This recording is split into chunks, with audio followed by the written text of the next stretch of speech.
So today we discussed some sums and products of rational and irrational numbers, and we also discussed once again some examples and non-examples of the subsets of the real number system.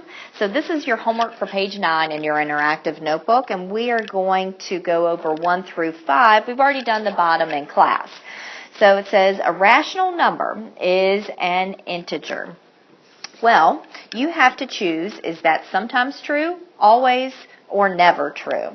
So if I'm looking at my diagram here, I'm going to think of a rational number like 1/2.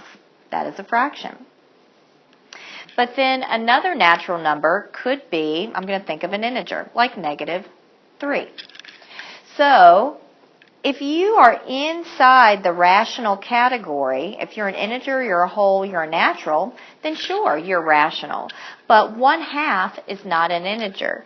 So rational numbers can be integers, but sometimes they're simply fractions or decimals. So the answer is sometimes. And here are your examples of when they would not be, those are all examples of when they would be an integer. And examples like 1/2 would mean that they're not going to be an integer.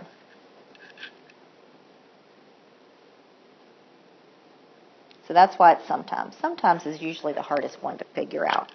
Number 2, a natural number is a rational number. Well, looking at my category, that natural circle is always inside the rational circle. It's never moved out into any other category. So that's going to be always. And every single one of those numbers is always going to be rational. Number 3. It says a rational or an irrational number is a counting number. Well, looking at my diagram, the counting numbers over here, they're in a completely separate category. So irrational numbers and natural numbers can never be related to each other. So that would be never. And I gave some examples of irrational numbers that are not counting numbers or natural. Number 4, a rational number is a whole number. Well, if you take a look, I'm going to use the whole number 0.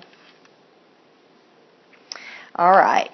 So once again, 0, remember, if it's breaking out, it's going to go through the rational door. So it is rational. But if I use my example of 1/2 again, 1/2 is a fraction. That's not going to be a whole number. So because of that, sometimes rational numbers are wholes, but sometimes they're not. All of those are examples of whole numbers, but 1/2 again is not whole. So that's why it's sometimes. And number 5, a whole number is a rational number. So let's look. Now we're going in reverse. So rather going further in, we're going to go out. And remember, we can always get out the door. So wholes are inside, trapped in that rational circle. So it's going to break through that door. So wholes are always examples of rational numbers. And then if you remember from yesterday, every time you add or subtract, or add or multiply, two rational numbers, your product or sum is always rational. Every time you add or multiply two irrational numbers. Penny Smith, will you report to the office, Penny Smith? Then that means that those numbers are always going to be irrational.